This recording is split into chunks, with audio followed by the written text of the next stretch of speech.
Buenas tardes, bienvenidos.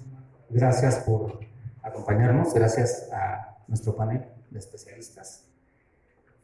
Como todos sabemos, nuestro país ha sufrido situaciones, cambios de gobierno, económicos, sociales, políticos. En esta ocasión no nos vamos a remontar a la historia. Hoy, con nuestros especialistas, vamos a hablar acerca de lo que es el primer año de gobierno de Andrés Manuel López Obrador. Para esto, bueno, vamos a tomar algunos rubros como es una situación actual, una situación ideal o deseable como quisiéramos que fuera, y pues también hablaremos un poquito acerca de situaciones sociales. Para empezar, tenemos la participación del doctor Armando Miranda Sea, quien cuenta con una formación académica en ciencias sociales, cuenta con experiencia como capacitador, asistente electoral con el Instituto Federal Electoral, ha fungido como coordinador académico en la Escuela Superior de Educación Física de Cuautla, Cuautla, y ha participado en diversas ponencias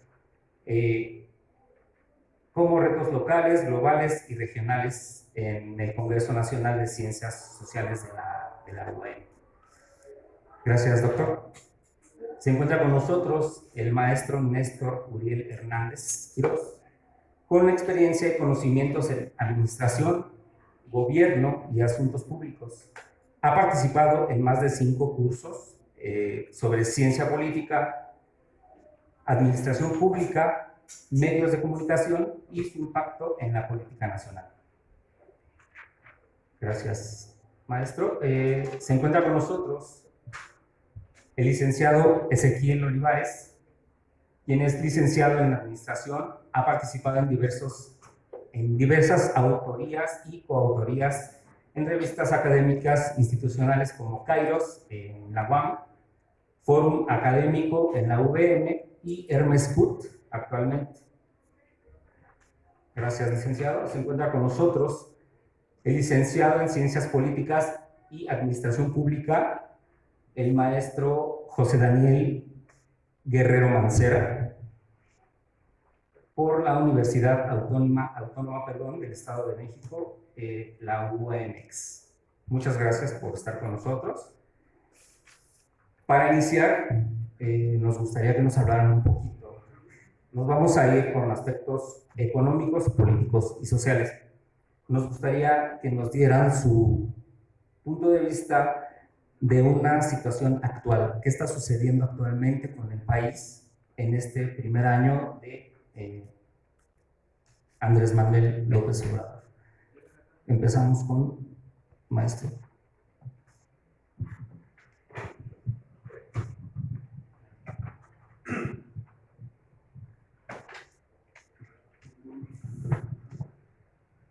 Buenas tardes, agradezco la oportunidad y la ocasión para poder expresar mi punto de análisis con respecto a la práctica, a la experiencia que me ha permitido bosquejar, el visualizar cuál ha sido el desenvolver de la administración pública a nivel federal.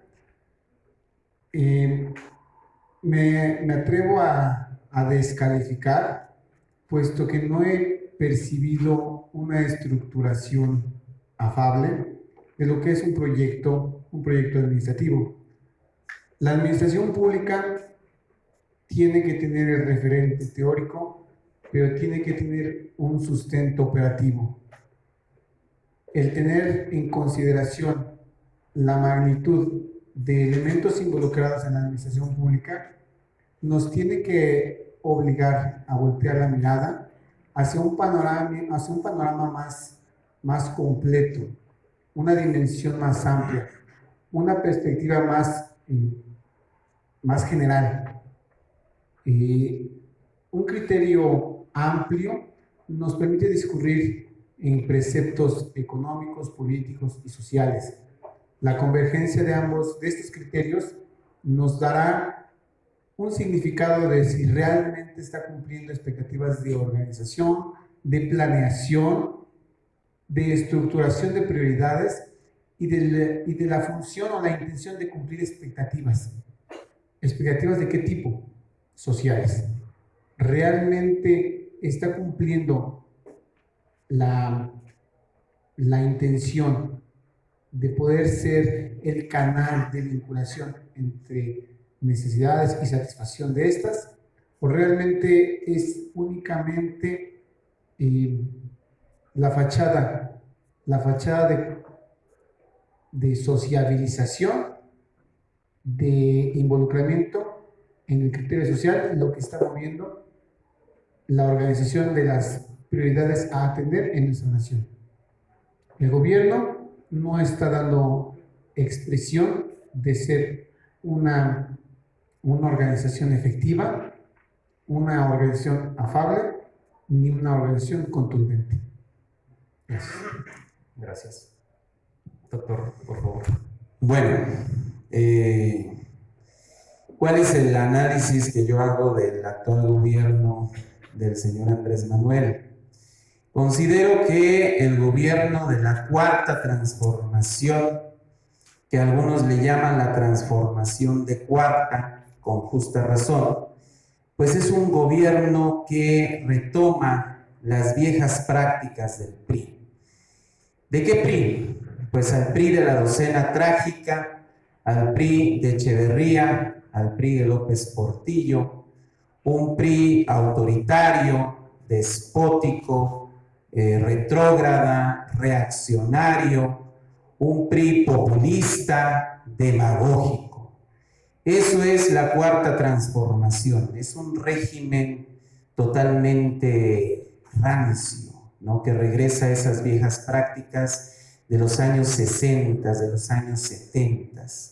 Lo peor de Echeverría, lo peor de López Portillo lo estamos viendo en esta figura mesiánica de López Obrador, un hombre que ha logrado capitalizar esos dones psicopáticos de atracción de masas, ese carisma superficial, esa capacidad de mitomanía, de mentir constante y sistemáticamente, esa capacidad de atraer a las masas populares a través de un discurso de Mesías tropical, como le llama Krause justamente al señor López Obrador, ¿no? Por lo tanto, ¿cuál es la consecuencia de este tipo de régimen? Pues tenemos a un gobierno improvisado, a un gobierno de ocurrencias, a un gobierno insensible, psicopático, lo vuelvo a repetir, desde la psiquiatría y hay quien lo ha analizado de esa manera.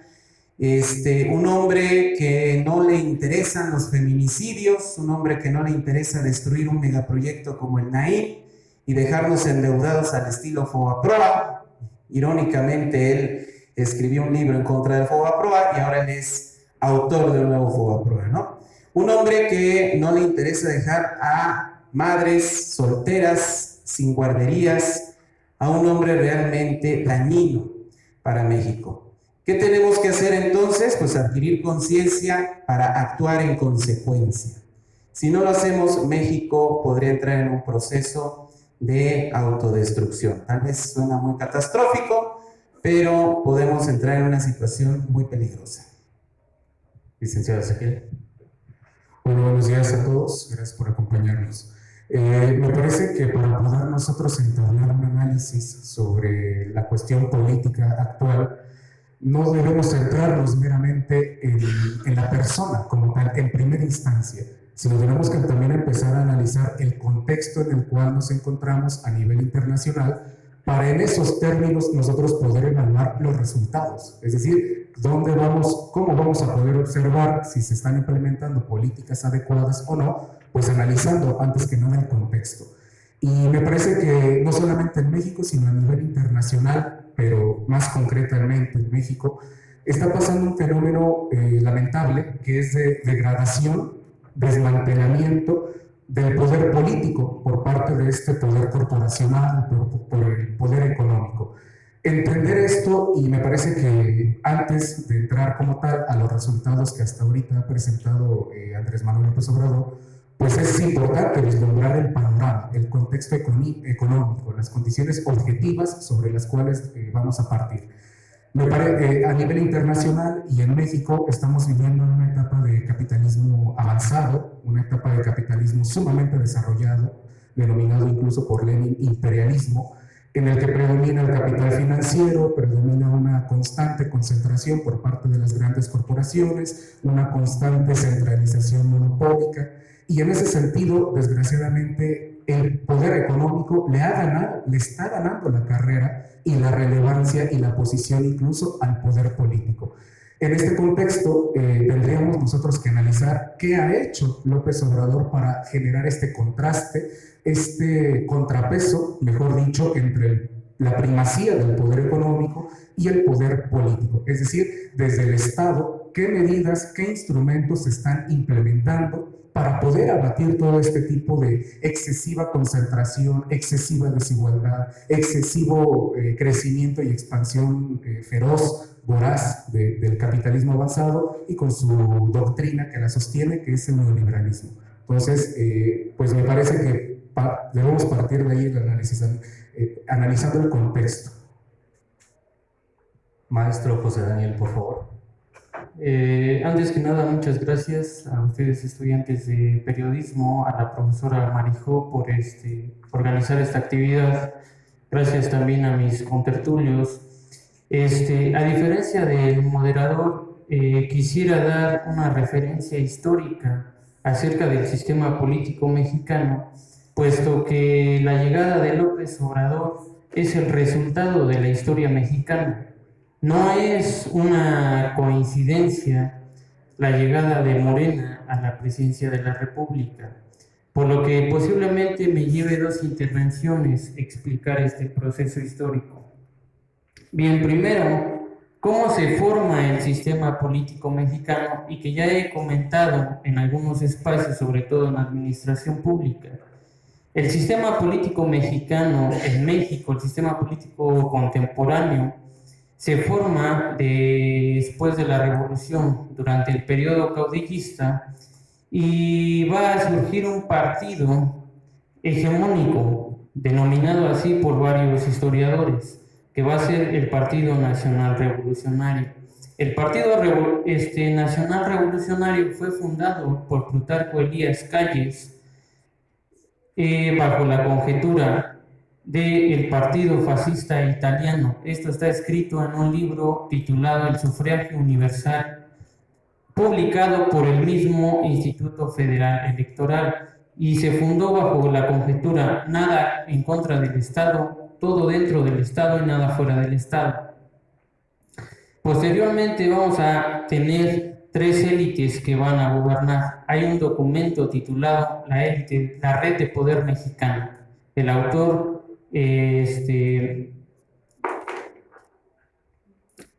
se llama Jorge Gil Mendieta. Aquí redacta cómo en la revolución surge un grupo militar al que pertenece Plutarco Elías Calles, y funda el Partido Nacional Revolucionario. Posteriormente llega Lázaro Cárdenas a la presidencia de la República, que tenía una relación cercana con Plutarco Elías Calles. Surge el Partido de la Revolución Mexicana, y posteriormente en 1946 el Partido Revolucionario Institucional PRI. Hasta este punto va a gobernar, los presidentes de la República van a ser militares o personas que se hicieron militares durante la Revolución Mexicana. Posteriormente va a haber un cambio de la red de poder política. Este cambio va a ser de un tránsito de los militares a los economistas, y es porque los presidentes de la República van a tener estudios sobre economía. Por allá de los 70s, 80s, va a gobernar Miguel de la Madrid Hurtado, quien tenía una formación en economía, pero va a venir un cambio aquí, sobre todo con Carlos Salinas de Gortari, quien fue alumno de Miguel de la Madrid Hurtado en la Facultad de Economía de la UNAM. y va a venir un tránsito de una red de poder de los economistas a los tecnócratas.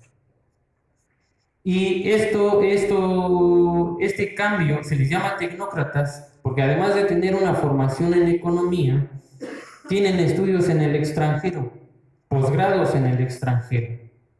Aquí hay una coyuntura, la llegada de Andrés Manuel López Obrador y del partido y del Movimiento de Regeneración Nacional es el resultado de una coyuntura específica, una coyuntura histórica política, cual en 1939 surge el Partido Acción Nacional, fundador Manuel Gómez Morín, ex rector de la UNAM, y Efraín González Luna, como una separación, una escisión del Partido Revolucionario Institucional, que todavía era PRM, Partido de la Revolución Mexicana. Posteriormente van a surgir varios partidos, pero va a ser hasta 1988 donde participa Cuauhtémoc Cárdenas. Cuauhtémoc Cárdenas había militado en el Partido Revolucionario Institucional y fue candidato por el Frente Democrático Nacional en 1988. Y viene lo que se conoció históricamente como la caída del sistema, que varios historiadores señalan que fue un fraude electoral y que favoreció a Carlos Salinas de Gortari. Esta coyuntura, este evento político, da como resultado el surgimiento del Partido de la Revolución Democrática, y que fue fundador también, cofundador, Andrés Manuel López Obrador, junto a Cuauhtémoc Cárdenas Solórzano. Bien, y luego Obrador también había militado en el Partido de la Revolución Institucional. Posteriormente, ya en la actualidad, Morena es fundado por Andrés Manuel López Obrador. Y también, ¿a qué voy? Hay un documento que se llama La Cultura Cívica de unos analistas políticos donde hacen un análisis de varios países, entre ellos México, y dicen: no entendemos el sistema político mexicano. Todo gira en torno a un solo partido, todo el sistema político, y sigue siendo así, porque Morena también surge del PRI. Todos los partidos que han surgido en México surgen del PRI. Gracias, maestro. Bueno, pues ahora vamos a hablar misma situación actual. Me gustaría escuchar su comentario con respecto a lo que es el aspecto económico. Iniciamos con el maestro Néstor.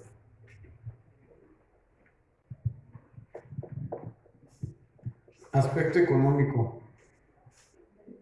Es considerar todas las magnitudes, todas las variables componentes de esta materia.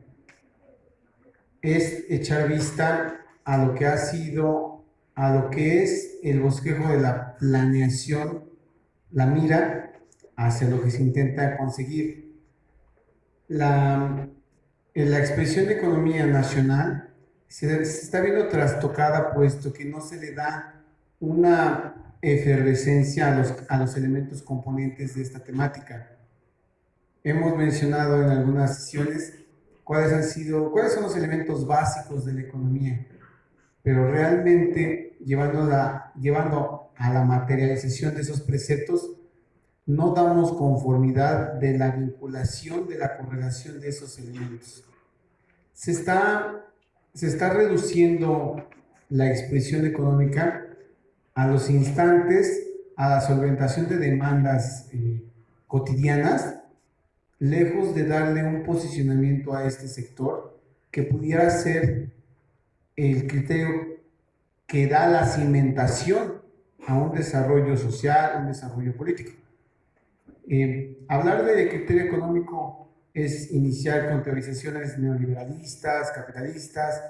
Neoliberalismo, en la razón de ser pura de esta conceptualización, representaba una reorganización, redefinición de cuáles serían las variables componentes de participación en el mercado, de cuáles serían las primicias que den materialidad, que le den aplicación a las variantes y componentes de desarrollo de una nación, de una geografía. Desafortunadamente, al no darle una expresión categórica, se ha venido trastocando al grado de que se ha descalificado esta corriente. Es o debería ser una estrategia que pudiera dar la dimensión tanto de involucramiento como de participación, que es lo que no se está tomando en consideración. Gracias. Doctor Armando, por favor, acerca de aspectos económicos, su punto de vista de situación actual. Bueno, ¿qué es lo que se está viendo actualmente en el actual gobierno en cuanto a la economía? Primero que nada, hay que recalcar que la economía no está creciendo. Prácticamente estamos en 0% de crecimiento. ¿A qué se debe? Bueno, a que el presidente considera, él cree que regalando dinero, que otorgando dádivas sociales, él puede lograr que el país esté en un estado de bienestar. La realidad demuestra que no es así. Si el presidente no invierte en el sector público-privado, si el presidente no genera las condiciones para que existan mejores salarios y con ello también aumente el consumo, si el presidente no crea una política fiscal progresiva en la cual los que acumulan mayores rentas sean los que más paguen impuestos y al contrario genera una política fiscal persecutoria de los trabajadores, de los obreros de este país, de los profesionistas, y si además el presidente, si no genera esta riqueza, quiere regalar el poco dinero que hay en programas sociales para lo que, bueno, lo voy a decir con sus palabras, lo que Marx llama el lumpenproletariat, es decir, para aquellos que solamente extienden la mano para recibir dinero, pues entonces la economía del país no va a crecer, prácticamente va a estar en 0%, si no es que peor todavía. Entonces, esa es la visión del señor presidente. ¿Por qué? Porque ya lo había dicho en mi primera intervención, él es un demagogo, es un populista, él solamente lo que quiere crear con este tipo de programas sociales asistencialistas, pues es una clientela electoral para perpetuarse en el poder. Prácticamente esa es la finalidad de Morena y la finalidad del presidente, irse perpetuando en el poder. Quieren prácticamente repetir como un segundo periodo del viejo PRI, ¿no? Quedarse otros 80 años. Pero la realidad nos dice que la economía no va a crecer como lo plantea el presidente, tiene que implementarse otros elementos para que realmente pueda haber desarrollo y crecimiento económico. Ahora bien, también hay que tomar en cuenta que el presidente durante su campaña dijo que iba a combatir al neoliberalismo, que sabemos que es el libre mercado a ultranza, ¿no? Donde prácticamente se empequeñece al Estado y se deja que el libre mercado haga lo que tenga que hacer, ¿no? Y el presidente dijo que lo iba a trastocar, iba a combatirlo y sin embargo hasta la fecha los millonarios de este país han ido incrementando sus fortunas y prácticamente no se ha detenido con el modelo neoliberal. Entonces esa es la situación económica con este gobierno. Gracias. Por favor, licenciado Ezequiel, aspectos económicos actuales. Sí. Bueno, primero tenemos que recalcar que el contexto actual económico de México, de carencia total de infraestructura económica propia, nacional, pues es un proceso histórico que ya diría Eduardo Galeano, inicia desde la conquista de América, ¿no? La colonización nos condenó a ser una economía marginada, nos condenó a ser una economía subdesarrollada o en términos un tanto más menos agresivos, una economía emergente. Lo que yo comentaba en la primera intervención es lo que se trata aquí es evaluar ante este contexto concreto, ante estas condiciones objetivas, ¿en qué consiste el papel que ha estado jugando pues, el soberano, ¿no? El Estado?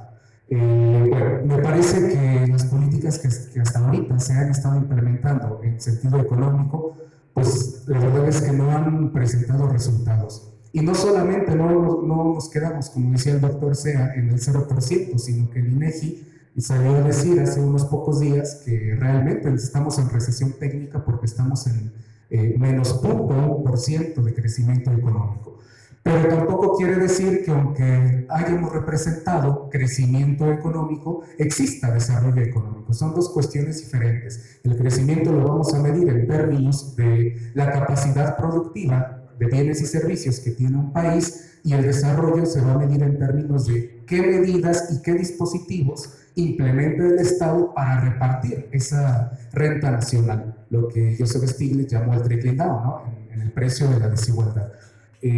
Precisamente hablando también de este otro variable, la desigualdad social, ya vimos, estamos en recesión técnica. De acuerdo al último informe de los Oxfam, que se llama Tiempos para el Cuidado, que lo publican en el mes de enero, y sigue diciendo que México es uno de los países con mayor desigualdad ante toda América Latina. Entonces somos un país que estamos en recesión técnica, somos un país desigual, la inflación va para arriba. Nosotros hemos escuchado que el presidente, el gobierno se ha jactado de que ha disminuido la inflación, pero yo creo que esto hay que analizarlo en comparación. Si lo comparamos con la inflación del año pasado, efectivamente hay una mejora sustancial, pero si la comparamos con un historial más atrás, entonces nos podemos dar cuenta que realmente la inflación pues está permeando mucho.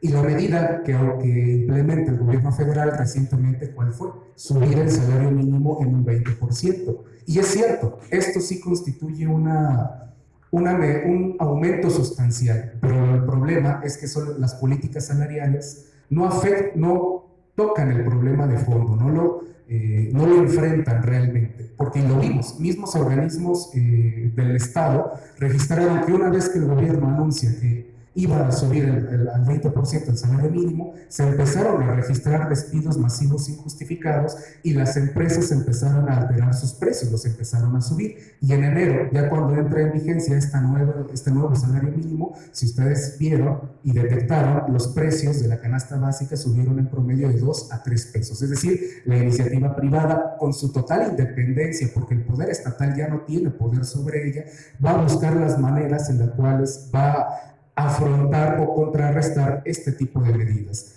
Por otro lado, ya tenemos recesión, desigualdad, inflación. Nuestro coeficiente de Gini se encuentra en el 0.5, es decir, es considerado un índice de desigualdad pues brutal. Mismo Coneval dice que tenemos un 65% de la población mexicana está en pobreza. Entonces, por un lado tenemos en la lista Forbes, tenemos a tipos que son de los más ricos del mundo, pero por el otro lado el 70% de nuestra población se encuentra en pobreza. Entonces, pues el panorama es un tanto adverso. Gracias. Maestro José Daniel, su punto de vista acerca de los aspectos económicos, por favor. Bien, gracias. Bueno, retomando el comentario anterior de mi intervención, por allá de 1999, y que ya se relaciona directamente con esta parte económica, el sistema político mexicano estaba muy desgastado y el sistema electoral. Las instituciones públicas tenían una pérdida de credibilidad, el Partido Revolucionario Institucional también. Y entonces la OCDE, la Organización y Cooperación para el Desarrollo Económico, hizo la sugerencia de cambiar de partido político. Es decir, entonces esto nos lleva a la victoria del Partido Acción Nacional. Y aquí está la tesis con el cual un servidor obtiene el grado de maestro y escribe 3 planteamientos finales. Les voy a dar lectura, ya que la situación económica del país, la situación social y política, no es circunstancial, es el resultado de un devenir histórico. La crisis económica que impera en estos momentos son las consecuencias de un neoliberalismo establecido hace 50 o 60 años. Bien, el primer planteamiento se refiere a la democracia procedimental, a la democracia del ejercicio del voto. El hecho de que un ciudadano deposite su voto en una urna no es garantía de que ese ciudadano tendrá empleo. Y si no tiene un empleo, no tiene un ingreso. Y si no tiene un ingreso, no tiene acceso al vestido, a la educación, a la alimentación, a servicios de salud. Porque, como dice von Mises, en la acción humana, toda acción del ser humano produce un gasto. Hasta dormir está produciendo un gasto. Democracia representativa y toma de decisiones. A partir del gobierno de Vicente Fox se tomó a la macroeconomía como la piedra angular de la economía mexicana. Pero la macroeconomía no es la democracia. Entiendo que el concepto esencial de la democracia es la representación de la mayoría, y la mayoría no es la macroeconomía. Tercer punto. Situación grave de la democracia. A través de los medios de comunicación, el gobierno federal ha reconocido que la economía depende del ambiente internacional, y también así lo mencionan los entrevistados. Tomando en cuenta esto, la lógica de la democracia mexicana es constituir a un gobierno que no está dentro de sus posibilidades, mejorar sustancialmente la economía. Y si la economía no mejora, difícilmente mejorarán las condiciones de vida de la mayoría de los mexicanos. Aquí hay dos aspectos, o un aspecto muy importante, y es clave. El poder económico y el poder político están divididos. El gobierno mexicano no administra para nada la economía, independientemente de quién sea el presidente o el partido político que gobierne. Muchas gracias por esta intervención. Vamos a un corte comercial y en un momento regresamos.